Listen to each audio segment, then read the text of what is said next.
You've seen the viral clips of the little girl with the haunting voice, but have you ever wondered why one of the most gifted vocalists in history was effectively erased from the mainstream spotlight just as she reached her prime?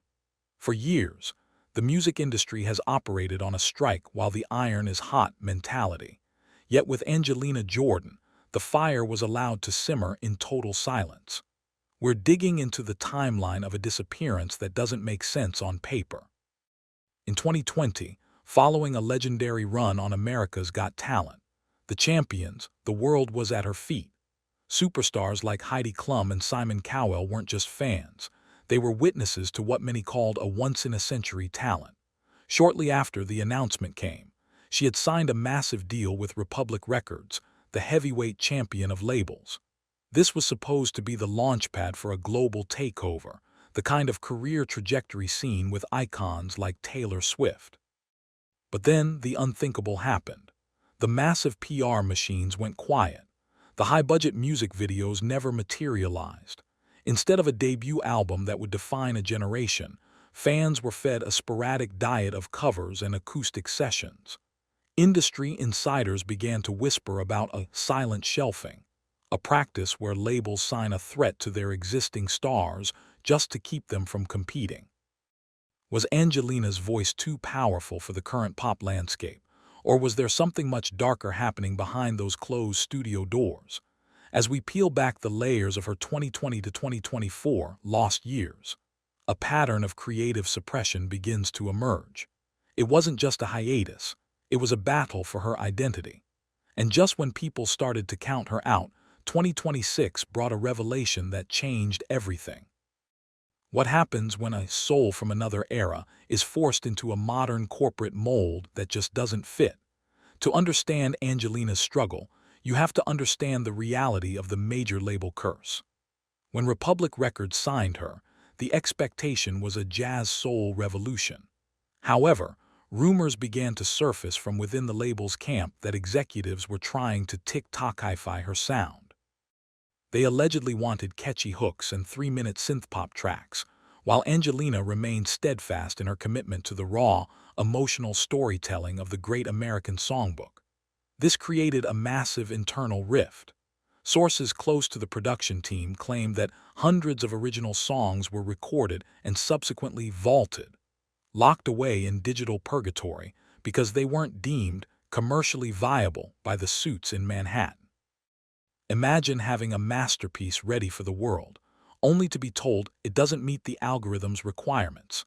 This period was characterized by a lack of transparency that left her global fanbase in a state of mourning for a career that hadn't even truly begun.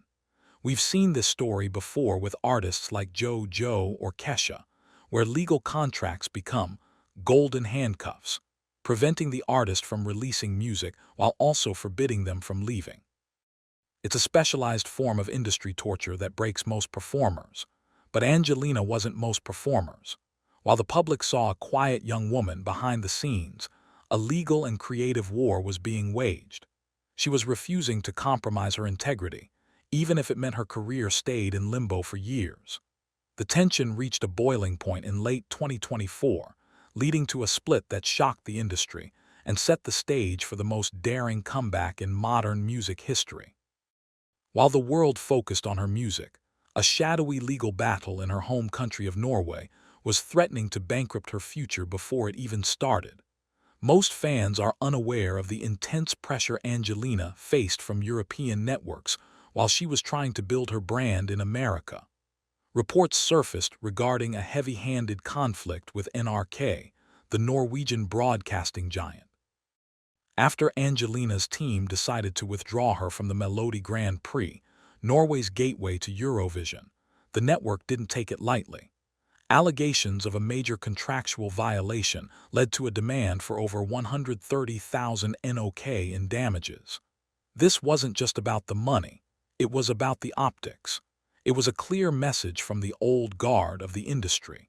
You cannot simply walk away from our agreements. This legal black cloud followed her across the Atlantic, creating a complex web of litigation that stalled her progress. Sources suggest that these foreign legal entanglements were a major reason why her U.S. label was hesitant to move forward with a full-scale marketing blitz. They saw her as a legal liability, rather than the generational talent she is. During this time, Angelina had to navigate the treacherous waters of international law while maintaining her composure in the public eye. It's a burden no teenager should have to carry, but this conflict served as a catalyst. It forced her to realize that as long as she was tied to these massive, faceless entities, she would never truly be free. This realization led to the most controversial decision of her life, the total move toward independence, a move that would either save her soul or end her career entirely. Everything changed on January 31, 2026, when a single night in Las Vegas proved that you can't bury a diamond and expect it not to shine. The Westgate Las Vegas has seen some of the greatest legends in history, most notably Elvis Presley. But on that night, it belonged to Angelina Jordan. This wasn't just a concert, it was an "I'm still here" manifesto. After years of being told what to sing and how to look, Angelina stepped onto that stage as a completely transformed artist. The child prodigy was gone, replaced by a sophisticated, soul-drenched powerhouse who commanded the room with an authority that left critics speechless. The setlist was a direct defiance of her previous label's demands, featuring deep, complex arrangements and original songs from her independent projects, Secret of the Soul and Secret of the Star. The energy in the room was electric, with attendees reporting that it felt like witnessing the birth of a new era. This was the moment the industry realized they had made a catastrophic mistake. By trying to silence her, they had only allowed her to sharpen her craft in the shadows. The Westgate show was a sold-out success that bypassed the traditional gatekeepers, proving that her fanbase was more loyal than the algorithm ever predicted. This performance served as the ultimate, revealed moment, stripping away the mystery and showing the world that Angelina Jordan was back, and this time, she was calling the shots. But the success of that night raised an even bigger question. How did she manage to fund and produce such a massive comeback without the help of a major label machine? In a move that sent shockwaves through the corporate boardrooms of Hollywood, Angelina bypassed the traditional system by forming a secret alliance with one of the most successful producers in the world.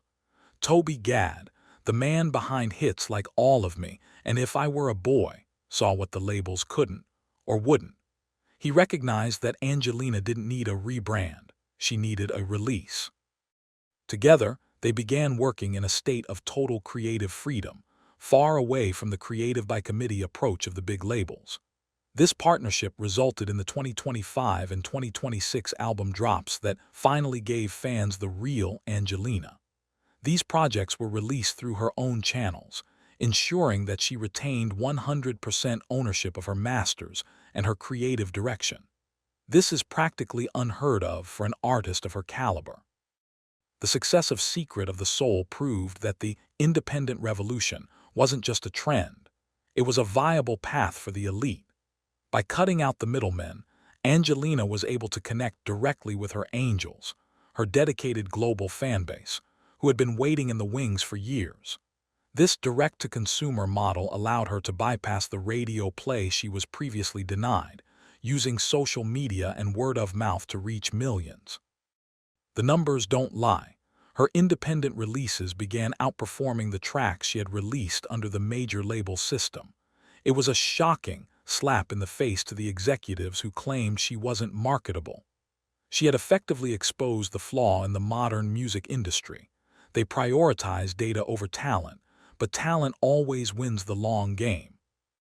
As we look at the landscape of 2026, the story of Angelina Jordan is no longer just about a girl with a voice.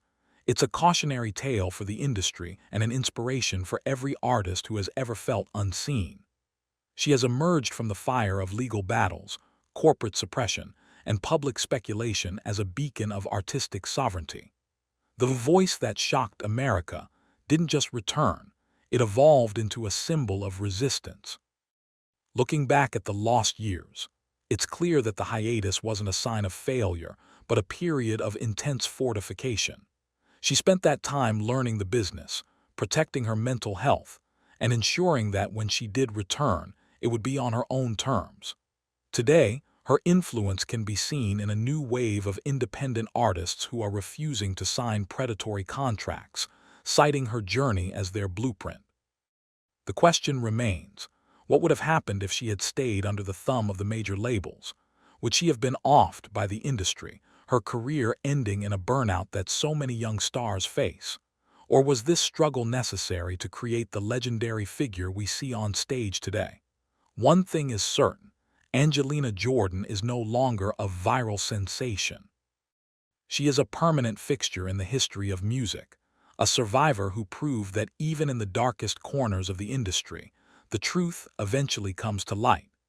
As she prepares for her 2026 world tour, the world isn't just listening to her voice anymore. They're listening to her story. It's a story of a girl who was almost lost to the machine, but who had the courage to break the gears and build something entirely her own.